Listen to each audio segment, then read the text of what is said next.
ஐநாவின் பாதுகாப்பு சபையில் நிறைவேற்றப்பட்ட அமெரிக்காவின் தீர்மானம். இதனால் உடனடியாக காசாவில் யுத்த நிறுத்தம் ஏற்படுத்தப்படுமா? ஐநாவின் பாதுகாப்பு சபையிலே நிறைவேற்றப்பட்டிருக்கக்கூடிய தீர்மானம் தொடர்பாக ஹமாஸினுடைய தலைமைகள் எவ்வாறான கருத்துக்களை வெளியிட்டுள்ளார்கள்? அமெரிக்காவுக்கும் ஹமாஸுக்கும் இடையில் தனிப்பட்ட முறையிலே மேற்கொள்ளப்பட போகும் புதிய ஒப்பந்தம். ரஃபா பிரதேசத்தில் இருக்கக்கூடிய கல்லறைகளை முத்தமிட்ட இஸ்ரேல் ஆக்கிரமிப்பின் 2 துணை தளபதிகளும் இஸ்ரேல் ஆக்கிரமிப்புடைய முன்னாள் பயங்கரவாத அமைச்சருடைய பேரனும்.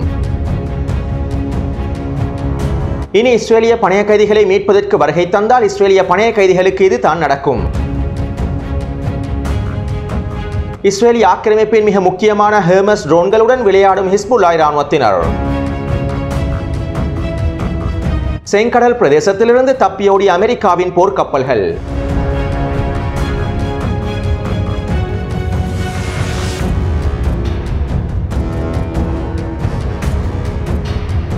செங்கடல் பிரதேசத்திலும் ஏடன் வளைகுடா பிரதேசத்திலும் இந்திய பெருங்கடல் பிரதேசத்திலும் யமன் ஹவுதி இராணுவத்தினர் அவர்களுடைய தாக்குதல்களையும் முற்றைகளையும் வெற்றிகரமாக மேற்கொண்டு வருகின்றார்கள். யமன் ஹவுதி இராணுவத்தின் தடைகளை மீறி செல்லக்கூடிய சரக்கு கப்பல்களை இலக்கு வைத்தும் அமெரிக்காவுக்கும் பிரித்தானியாவுக்கும் இஸ்ரேலிய ஆக்கிரமிப்பு நிறுவனங்களுக்கும் சொந்தமான சரக்கு கப்பல்களை இலக்கு வைத்தும் தரமான தாக்குதல்களை மேற்கொண்டு வருகின்றார்கள். அது மட்டுமல்லாமல் செங்கடல் பிரதேசத்திலே மீன்பிடித்துக் கொண்டிருக்கும் அமெரிக்காவின் போர்க்கப்பல்களை இலக்கு வைத்தும் தாக்குதல்களை மேற்கொண்டு வருகின்றார்கள். யமன் ஹவுதி இராணுவத்தின் கடற்படையினரும் வான்படையினரும் ஒன்றிணைந்து அமெரிக்காவின் மீன்பிடி போர்க்கப்பல்களை இலக்கு வைத்து உக்கிரமான தாக்குதல்களை மேற்கொண்டு வருகின்றார்கள். கடந்த 48 மணித்தியாலங்களுக்குள் மாத்திரம் செங்கடல் பிரதேசத்திலே மீன்பிடித்துக் கொண்டிருந்த அமெரிக்க போர்க்கப்பல்களை இலக்கு வைத்து 5க்கும் அதிகமான தாக்குதல்களை மேற்கொண்டுள்ளார்கள். ட்ரோன்கள் மூலமாகவும் கப்பல் எதிர்ப்பு ஏவுகணைகள் மூலமாகவும் குறித்த தாக்குதல்களை மேற்கொண்டுள்ளார்கள். இந்த தாக்குதலின் விளைவாக இன்று காலை அமெரிக்காவின் மீன்பிடி போர்க்கப்பலான USS மேசன் என்கின்ற போர்க்கப்பல் சேதமடைந்து முழுமையாக செங்கடல் பிரதேசத்திலிருந்து வெளியேறியுள்ளது. யமன் ஹவுதி இராணுவத்தின் தொடர்ச்சியான தாக்குதலின் விளைவால் ஏற்பட்ட சேதத்தினாலேயே இந்த மேசன் கப்பல் வெளியேறியுள்ளது. இருப்பினும் பராமரிப்புக்காகத்தான் குறித்த கப்பலை நாங்கள் மீள பெற்றுள்ளோம் என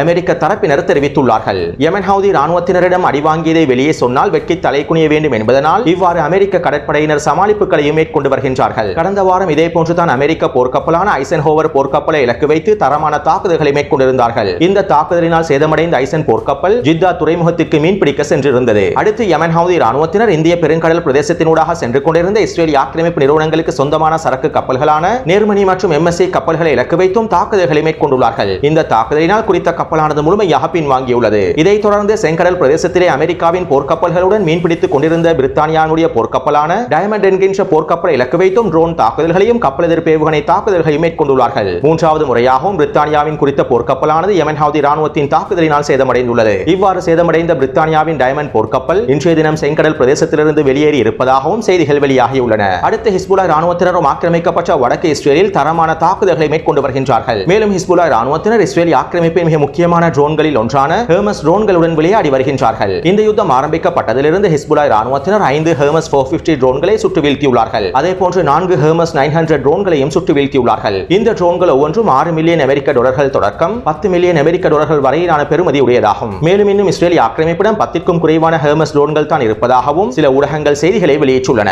அடுத்து ஹிஸ்புல்லாஹ் இராணுவத்தினர் மனாரா பிரதேசத்தில் இருக்கக்கூடிய நிலத்திருடர்களின் வீடுகளையும் குடியிருப்பு கட்டிடங்களையும் இலக்கு வைத்து 15க்கும் அதிகமான ஏவுகணை தாக்குதல்களை மேற்கொண்டுள்ளார்கள். இந்த தாக்குதலினால் அல் மனாரா பிரதேசத்திலே மிகப்பெரிய தீ பரவல் ஏற்பட்டுள்ளது. அதேபோன்று ரமீம் தளத்திலும் ஷேபா பண்ணை பிரதேசத்திலும் இருக்கக்கூடிய இஸ்ரேலிய ஆக்கிரமிப்பின் மிக முக்கியமான ரேடர் கருவிகளை இலக்கு வைத்து ஹிஸ்புல்லாஹ் இராணுவத்தினர் கவச எதிர்ப்பு ஏவுகணை தாக்குதல்களை மேற்கொண்டுள்ளார்கள். இந்த தாக்குதலினால் குறித்த மிக முக்கியமான ரேடர் கருவிகள் அனைத்தும் முழுமையாக தரைமட்டமாக்கப்பட்டுள்ளன. மிக முக்கியமான ரேடர் கருவிகளை கூட பாதுகாக்க முடியாத இஸ்ரேலிய ஆக்கிரமிப்பு இனப்படுகொலை பயங்கரவாத ஆண்மையில்லாத கோலை இராணுவம் ஹிஸ்புல்லாஹ் இராணுவத்திற்கு எதிராக முழுநில போரொன்றுக்கு செல்வது ஒரு வேடிக்கையான விடயமாகவே இருக்கின்றது. அடுத்து ஹிஸ்புல்லாஹ் இராணுவத்தினர் ஈரான் தளத்திலே ஒரு தரமான தாக்குதல் ஒன்றை மேற்கொண்டுள்ளார்கள். 2 ட்ரோன்களை பயன்படுத்தி குறித்த பிரதேசத்தினை தரைமட்டமாக்கியுள்ளார்கள். இந்த தாக்குதலில் குறித்த பிரதேசத்தில் இருக்கக்கூடிய 5க்கும் அதிகமான இஸ்ரேலிய ஆக்கிரமிப்பு சிப்பாய்கள் கொத்து கொத்தாக அளிக்கப்பட்டுள்ளார்கள். மேலும் குறித்த தாக்குதலில் 5 இஸ்ரேலிய ஆக்கிரமிப்பு சிப்பாய்கள் ஜிவ் வைத்தியசாலையில் அனுமதிக்கப்பட்டிருப்பதாகவும் இஸ்ரேலிய ஆக்கிரமிப்பு ஊடகங்களே செய்திகளை வெளியிட்டுள்ளன. இதைத் தொடர்ந்து ஹிஸ்புல்லாஹ் இராணுவத்தினர் ஈவன் மெக்காசம் பிரதேசத்தில் இருக்கக்கூடிய நிலத்திருடர்களின் வீடுகளை இலக்கு வைத்தும் மெச்சூலா பிரதேசத்தில் இருக்கக்கூடிய நிலத்திருடர்களின் வீடுகளை இலக்கு வைத்தும் அதிரடியான கவச எதிர்ப்பு ஏவுகணை தாக்குதல்களை மேற்கொண்டுள்ளார்கள். அத்தோடு இன்று காலை கோலன்குன்று பிரதேசத்தினை இலக்கு வைத்தும் ஹிஸ்புல்லாஹ் இராணுவத்தினர் 30க்கும் அதிகமான ஏவுகணை தாக்குதல்களை மேற்கொண்டிருந்தார்கள். இந்த தாக்குதலினால் குறித்த பிரதேசத்திலும் மிகப்பெரிய தீ பரவல் ஏற்படுத்தப்பட்டுள்ளன.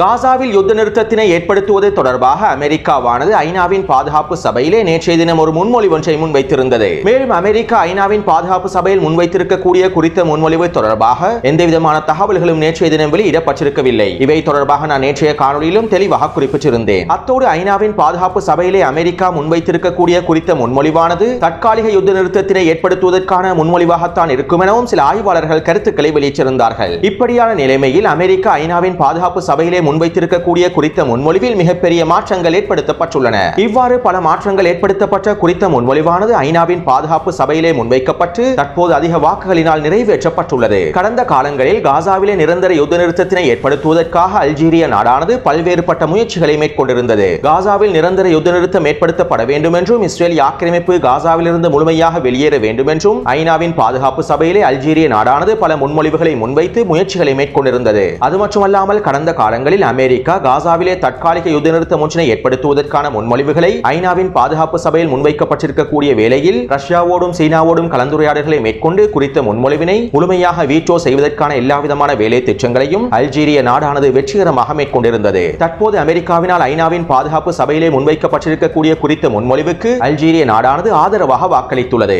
இதற்கு காரணம் ஐநாவின் பாதுகாப்பு சபையிலே அமெரிக்கா முன்வைத்திருக்கக்கூடிய முன்மொழிவில் பல்வேறுபட்ட மாற்றங்கள் ஏற்படுத்தப்பட்டிருப்பது. அத்தோடு ஐநாவின் பாதுகாப்பு சபையிலே அல்ஜீரிய நாட்டினுடைய பிரதிநிதி இவ்வாறு தெரிவித்துள்ளார். ஐநாவின் பாதுகாப்பு சபையில் அமெரிக்கா முன்வைத்திருக்கக்கூடிய குறித்த முன்மொழிவிலே சில நோக்கங்கள் சிறந்ததாக இல்லை. அதே நேரம் அவற்றினுடைய உள்ளடக்கங்கள் நேர்மறையானதாகவே இருக்கின்றது. மேலும் ஐநாவினுடைய பாதுகாப்பு சபையில் குறித்த முன்மொழிவானது நிறைவேற்றப்படுவது பலஸ்தீனிய மக்களுக்கு மிகப்பெரிய நம்பிக்கையினை ஏற்படுத்தக்கூடியதாகும். ஐநாவின் பாதுகாப்பு சபையில் நிறைவேற்றப்பட்டிருக்கக்கூடிய குறித்த தீர்மானம் சர்வதேச ரீதியில் பலஸ்தீனிய மக்கள் தனியாக இல்லை என்பதனை உறுதிப்படுத்தியுள்ளது. இதனால் தற்போது நாங்கள் அமெரிக்காவினால் ஐநாவின் பாதுகாப்பு சபையிலே முன்வைக்கப்பட்டிருக்கக்கூடிய குறித்த தீர்மானத்திற்கு ஆதரவாக வாக்களித்துள்ளோம். அது மட்டுமல்லாமல் குறித்த தீர்மானமானது காசாவிலே நிரந்தரமான நிலையான யுத்த நிறுத்தத்தினை ஏற்படுத்துவதற்கு உறுதி செய்துள்ளது. மேலும் காசாவிலிருந்து இஸ்ரேல் ஆக்கிரமிப்பு முழுமையாக வெளியேறுவது தொடர்பாகவும் குறித்த முன்மொழிவானது உறுதி செய்துள்ளது. மேலும் அமெரிக்கா சர்வதேச அழுத்தங்களுக்கு மத்தியில் தான் காசாவிலே நிரந்தர யுத்த நிறுத்தத்தினை ஏற்படுத்துவதற்கான குறித்த முன்மொழிவையும் ஐநாவின் பாதுகாப்பு சபையில் முன்வைத்துள்ளது. மேலும் இந்த தீர்மானம் நிறைவேற்றப்பட்டிருப்பது இஸ்ரேலிய ஆக்கிரமிப்புக்கு பேரிடியாகவே அமையும் என்றும் அல்ஜீரிய நாட்டினுடைய பிரதிநிதி குறிப்பிட்டுள்ளார். எனவே அமெரிக்கா ஐநாவின் பாதுகாப்பு சபையில் சமர்ப்பித்திருக்கக்கூடிய குறித்த ஒப்பந்தம் தொடர்பாக முழுமையாக ஆராய்ந்ததற்கு பிறகு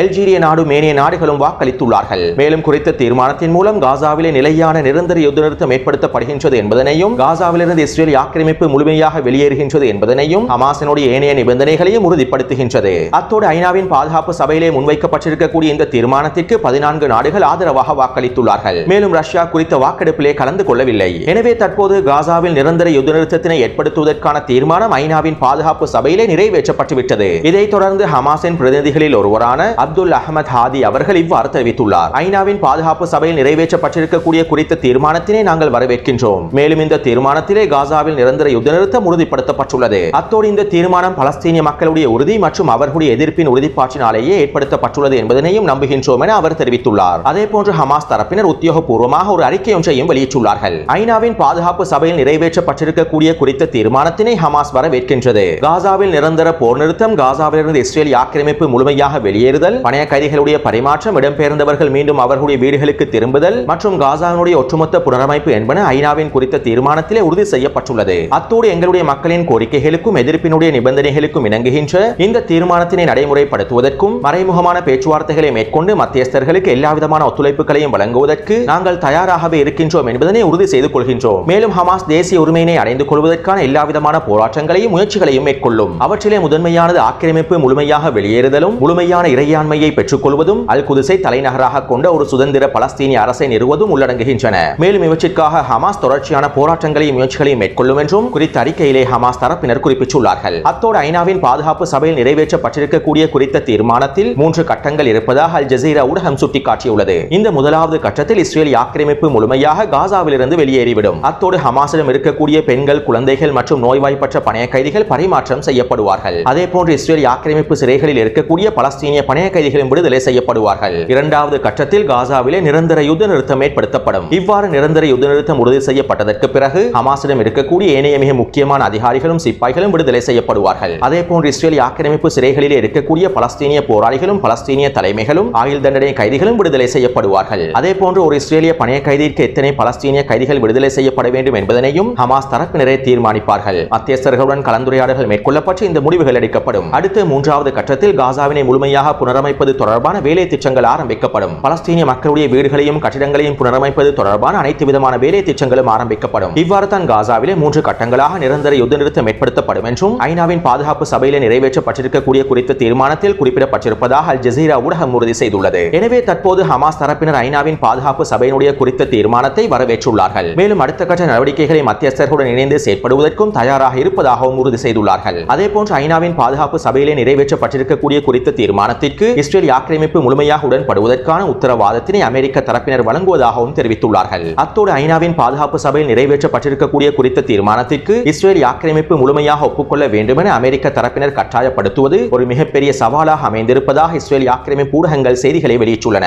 மேலும் ஐநாவின் பாதுகாப்பு சபையில் குறித்த தீர்மானம் நிறைவேற்றப்பட்டிருப்பது இஸ்ரேல் ஆக்கிரமிப்புக்கு மிகப்பெரிய சவாலாக அமைந்திருப்பதாகவும் இஸ்ரேல் ஒரு மிகப்பெரிய சிக்கலுக்குள் தள்ளப்பட்டிருப்பதாகவும் இஸ்ரேல் ஆக்கிரமிப்பின் கான் ஊடகமும் செய்திகளை வெளியிட்டுள்ளது. அத்தோடு ஐநாவின் பாதுகாப்பு சபையினால் முன்வைக்கப்பட்டிருக்கக்கூடிய குறித்த முன்மொழிவுக்கு இஸ்ரேல் ஆக்கிரமிப்பு தரப்பினர் இன்னும் எந்த விதமான சம்மதத்தினையும் தெரிவிக்கவில்லை. எனவே தற்போது ஐநாவின் பாதுகாப்பு சபையிலே குறித்த தீர்மானம் நிறைவேற்றப்பட்டிருந்தாலும் காசாவிலே நிரந்தர யுத்த நிறுத்தம் உடனடியாக அமலுக்கு கொண்டு வரப்பட மாட்டாது. காசாவிலே நிரந்தர யுத்த நிறுத்தத்தினை ஏற்படுத்துவதற்கும் காசாவிலிருந்து இஸ்ரேல் ஆக்கிரமிப்பு முழுமையாக வெளியேறுவதற்கும் ஒப்புக்கொண்டதற்கு பிறகு அவை சர்வதேச சட்டங்களுக்கு அமைவாக உறுதிப்படுத்தப்பட்டதற்கு பிறகே ஹமாஸ் தரப்பினர் பணைய கைதிகளுடைய பரிமாற்றத்தினையும் மேற்கொள்வார்கள். ஒருவேளை இஸ்ரேல் ஆக்கிரமிப்பு ஐநாவின் பாதுகாப்பு சபையினுடைய தீர்மானத்தினை ஏற்றுக்கொள்ளாமல் முழுமையாக நிராகரிக்குமாக இருந்தால் காசாவிலே யுத்த நிறுத்தம் ஏற்படுத்தப்பட மாட்டாது. இஸ்ரேல் ஆக்கிரமிப்பு காசாவிலே யுத்தத்தினை முழுமையாக தொடரும். எனவே தற்போது மத்தியஸ்தர்கள் இரு தரப்பினருக்கும் இடையில் அடுத்த கட்ட பேச்சுவார்த்தைகளை ஆரம்பித்துள்ளார்கள். மத்தியஸ்தர்களுடைய அடுத்த கட்ட பேச்சுவார்த்தைகளுக்கு அமைவாக இஸ்ரேல் ஆக்கிரமிப்பு ஹமாஸினுடைய நிபந்தனைகளுக்கு முழுமையாக அடிபணிந்து ஐநாவின் பாதுகாப்பு சபை தீர்மானத்திற்கு அடிபணிந்து முழுமையாக ஏற்றுக்கொண்டால் மாத்திரமே இரு தரப்பினருக்கும் இடையில் ஒரு பூர்த்தியான ஒப்பந்தம் மேற்கொள்ளப்படும். அத்தோடு ஐநாவின் பாதுகாப்பு சபையிலே குறித்த தீர்மானத்தினை அமெரிக்கா முன்வைத்திருப்பதன் விளைவாக இஸ்ரேல் ஆக்கிரமிப்புக்கு ஒரு மிகப்பெரிய சவாலாக மாறியுள்ளது. ஒருபுறம் இஸ்ரேல் ஆக்கிரமிப்பின் அவசர கால அரசாங்கமானது சிதைக்கப்பட்டுள்ளது. கான்ஸும் இன்னும் ஏனைய அமைச்சர்களும் தங்களுடைய பதவியினை ராஜினாமா செய்ததை தொடர்ந்து இஸ்ரேல் ஆக்கிரமிப்பின் அவசர கால அரசாங்கமும் போர் அமைச்சரவையும் எதுவுமே செய்ய முடியாத இக்கட்டான சூழ்நிலைக்கு தள்ளப்பட்டுள்ளது. அது மட்டுமல்லாமல் கான்ஸும் ஏனைய அமைச்சர்களும் இஸ்ரேல் ஆக்கிரமிப்பின் எதிர்க்கட்சி தலைமைகளும் அவசரமாக தேர்தல் நடத்தப்பட வேண்டும் என்றும் அழுத்தங்களை வழங்கி வருகின்றார்கள். இப்படியான நிலைமையில் இன்னும் ஒரு மாதத்திற்கு அவசர கால அரசாங்கத்தினை கொண்டு செல்வதே நெட்டன்யாஹுவுக்கு மிகப்பெரிய சவாலாக அமைந்துவிடும். அதேவேளை நெட்டன்யாஹு தன்னுடைய சுயநல அரசியலை பாதுகாத்துக் கொள்வதற்காகவும் தன்னுடைய பதவியினை பாதுகாத்துக் கொள்வதற்காகவும் ஐநாவின் பாதுகாப்பு சபையினுடைய முன்மொழிவினை முழுமையாக நிராகரித்து காசாவிலே யுத்தத்தினை தொடர்வதற்கும் வேலை திட்டங்களையும் மேற்கொள்ளலாம். இவ்வாறு மேற்கொள்ளும் சந்தர்ப்பத்தில் ஐநாவின் பாதுகாப்பு சபையானது பல்வேறுபட்ட தடைகளையும் இஸ்ரேல் ஆக்கிரமிப்புக்கு விதிக்கலாம். ஏற்கனவே இஸ்ரேல் ஆக்கிரமிப்பு இனப்படுகொலை பயங்கரவாத ஆண்மையில்லாத கோலை இராணுவம் ஐநாவின் கருப்பு பட்டியலில் சேர்க்கப்பட்டு விட்டது. குழந்தைகளையும் பெண்களையும் கொலை செய்யக்கூடிய ISIS பயங்கரவாதிகள் எந்த பட்டியலில் இணைக்கப்பட்டிருக்கின்றார்களோ அதே பட்டியலில் தான் தற்போது இஸ்ரேல் ஆக்கிரமிப்பு இராணுவம் அதனுடைய தலைமைகளும் இணைக்கப்பட்டுள்ளார்கள். எனவே இப்படியான நிலைமையில் ஐநாவினுடைய தீர்மானத்தினையும் இஸ்ரேல் ஆக்கிரமிப்பு முழுமையாக நிராகரிக்குமாக இருந்தால் நெட்டன்யாஹு முழுமையாக நிராகரிப்பாராக இருந்தால் அது இஸ்ரேல் ஆக்கிரமிப்பினை சர்வதேச ரீதியிலிருந்து முழுமையாக தனிமைப்படுத்திவிடும் என்பதும் குறிப்பிடத்தக்க விடயமாகும். அது மட்டுமல்லாமல் ஹமாஸ் தரப்பினர் ஐநாவின் குறித்த தீர்மானத்தினை வரவேற்றிருப்பதனால் காசாவிலே யுத்த நிறுத்தத்தினை ஏற்படுத்துவதற்கு ஹமாஸ் தரப்பினர் தடையாக இல்லை என்பதனையும் உறுதி செய்துள்ளார்கள். பலஸ்தீனிய மக்களுடைய உரிமைகளை வென்றெடுப்பதற்காகத்தான் ஹமாஸ் தரப்பினர் செயற்பட்டு வருகின்றார்கள் என்பதும் தற்போது சர்வதேச ரீதியில் உறுதிப்படுத்தப்பட்டுள்ளது.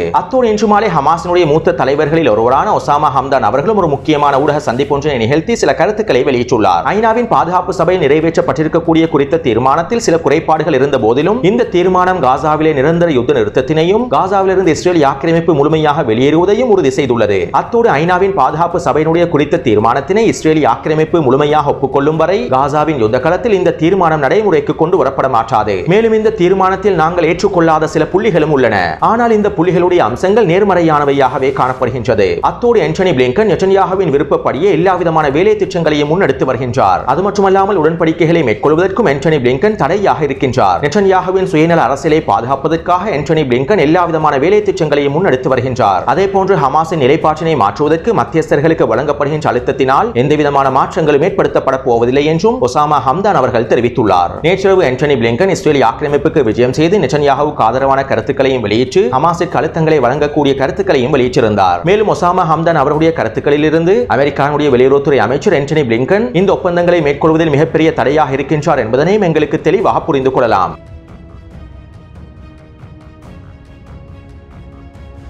அடுத்து இஸ்ரேல் ஆக்கிரமிப்பு ஐநாவின் பாதுகாப்பு சபை தீர்மானத்திற்கு மதிப்பளித்து இந்த ஒப்பந்தத்தினை ஏற்றுக்கொள்ளாவிட்டால் ஹமாஸ் தரப்பினருடன் தனியான ஒப்பந்தங்களை அமெரிக்க அரசு மேற்கொள்ளப் போவதாகவும் அமெரிக்காவினுடைய NBC ஊடகம் செய்திகளை வெளியிட்டுள்ளது. அதாவது காசாவிலே ஹமாஸ் தரப்பினரிடம் அமெரிக்க குடியுரிமை பெற்ற பணைய கைதிகள் காணப்படுகின்றார்கள். குறைந்தது அமெரிக்க குடியுரிமை பெற்ற 10 பணைய கைதிகள் ஹமாஸ் தரப்பினரிடம் காணப்படுவதாகவும் குறிப்பிடப்படுகின்றது. அது மட்டுமல்லாமல் நுஸ்ரத் முகாம் பிரதேசத்திலே 4 பணைய கைதிகளை மீட்டெடுக்கக்கூடிய நடவடிக்கையின் போது ஒரு அமெரிக்க குடியுரிமை பெற்ற பணைய கைதி கொல்லப்பட்டுள்ளார் என்கின்ற விடயமும் அமெரிக்காவுக்கு மிகப்பெரிய அழுத்தத்தினை வழங்கியுள்ளது. எனவே தற்போது இஸ்ரேல் ஆக்கிரமிப்பு ஐநாவின் பாதுகாப்பு சபை தீர்மானத்திற்கு ஒப்புக்கொள்ளாவிட்டால் அமெரிக்க தரப்பினர் ஹமாசுடன் தனிப்பட்ட முறையில் ஒப்பந்தம் ஒன்றினை மேற்கொள்ளப் போவதாகவே அமெரிக்க ஊடகங்கள் செய்திகளை வெளியிட்டுள்ளன. அதாவது ஹமாஸிற்கும் அமெரிக்காவுக்கும் இடையிலே தனிப்பட்ட ஒப்பந்தம் ஒன்று மேற்கொள்ளப்பட்டு ஹமாஸ் தரப்பினர் அமெரிக்க குடியுரிமை பெற்ற 10 பணைய கைதிகளை முழுமையாக விடுவிப்பார்களாக இருந்தால் அதற்கான விலையினையும் அமெரிக்கா ஹமாஸிற்கு செலுத்தும். இந்த சந்தர்ப்பத்திலே குறித்த ஒப்பந்தத்தினை ஹமாஸ் தரப்பினர் தங்களுக்கு சாதகமாக பயன்படுத்திக் கொள்ளலாம் என்றும் சில ஆய்வாளர்கள் கருத்துக்களை வெளியிட்டுள்ளார்கள். அதாவது ஐநாவின் பாதுகாப்பு சபையிலே பலஸ்தீனிய அரசை தனிநாடாக அங்கீகரிப்பதற்கு அமெரிக்காவுடைய வீச்சு அதிகாரமே தடையாக இருக்கின்றது. அமெரிக்கா வீச்சு அதிகாரத்தினை பயன்படுத்தாவிட்டால் பலஸ்தீனிய அரசானது தனிநாடாக அங்கீகரிக்கப்பட்டு ஐநாவின் முழு உறுப்புரிமை நாடாகவும் அங்கீகரிக்கப்பட்டிருக்கும். எனவே இந்த சந்தர்ப்பத்தில் ஹமாஸ் தரப்பினர் அமெரிக்காவுடனான ஒப்பந்தத்தினை பயன்படுத்தி 10 அமெரிக்க குடியுரிமை பெற்ற பணைய கைதிகளை விடுதலை செய்து ஐநாவின் பாதுகாப்பு சபையில் அமெரிக்கா வீச்சு அதிகாரத்தினை பயன்படுத்தாமல் இருப்பதற்கான நிபந்தனைகளையும் விதிக்கலாம். இன்னும் தெளிவாக குறிப்பிடுவதாக இருந்தால் ஐநாவின் பாதுகாப்பு சபையில் பலஸ்தீனிய அரசானது தனிநாடாக அங்கீகரிக்கப்படுமாக இருந்தால் அமெரிக்க குடியுரிமை பெற்ற 10 பணைய கைதிகளையும் விடுவிப்பதற்கு ஹமாஸ் தரப்பினர் சம்மதம் தெரிவிக்கலாம். உண்மையிலேயே இந்த சந்தர்ப்பம் ஒரு சிறந்த சந்தர்ப்பமாகவே அமையும். அதே நேரம் அமெரிக்காவுக்கும் ஹமாஸுக்கும் இடையிலான ஒப்பந்தம் தொடர்பாக எந்தவிதமான தகவல்களும் இன்னும் முழுமையாக வெளியிடப்படவில்லை. இஸ்ரேல் ஆக்கிரமிப்பு இனப்படுகொலை பயங்கரவாத அரசு ஐநாவின் பாதுகாப்பு சபை தீர்மானத்திற்கு சம்மதம் தெரிவிக்காவிட்டால் தான் அடுத்த கட்ட நகர்வாக இந்த பேச்சுவார்த்தைகள் மேற்கொள்ளப்படும் என்றும் தெரிவிக்கப்படுகின்றது. எனவே நாம் பொறுத்திருந்து பார்ப்போம்.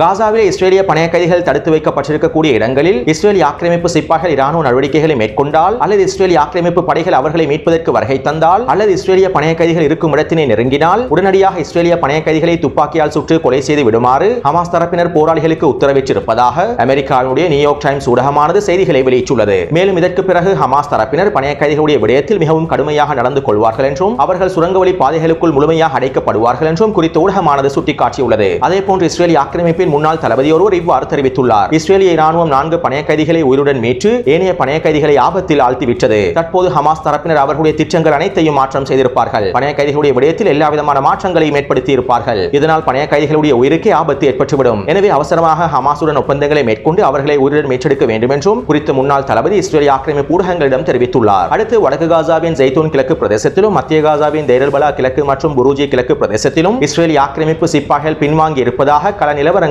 தெரிவிக்கின்றன. குறித்த பிரதேசத்தில் இருக்கக்கூடிய இஸ்ரேலிய ஆக்கிரமிப்பு படைகள் பின்வாங்கி இருப்பதாக களத்தில் இருக்கக்கூடிய ஊடகவியலாளர்கள் அல் குதுஸ் ஊடகத்திடம் தெரிவித்துள்ளார்கள். அதே நேரம் வடக்கு காசாவிற்கும் மத்திய காசாவிற்கும் இடைப்பட்ட பிரதேசமான நெட்சரிம் பிரதேசத்தில் பலஸ்தீனிய போராளிகள் தொடர்ச்சியான தாக்குதல்களை மேற்கொண்டு வருகின்றார்கள். இதற்கமைவாக அல் கஸாம் படையினரும் அல் குதுஸ் படையினரும் அல் அக்ஸா படையினரும் ஒன்றிணைந்து குறித்த பிரதேசத்திலே இலக்கம் 2, 3, 4 மற்றும் 5 நாள் குறிப்பிடப்பட்டிருக்கக்கூடிய பகுதிகளில் அதிரடியான மோட்டார் குண்டு தாக்குதல்களையும் ரஜூம் ஏவுகணை தாக்குதல்களையும் மேற்கொண்டு வருகின்றார்கள். மேலும் குறித்த பிரதேசத்திலே தொடர்ச்சியான ஸ்னைப்பர் தாக்குதல்களும் மேற்கொள்ளப்பட்டு வருகின்றன.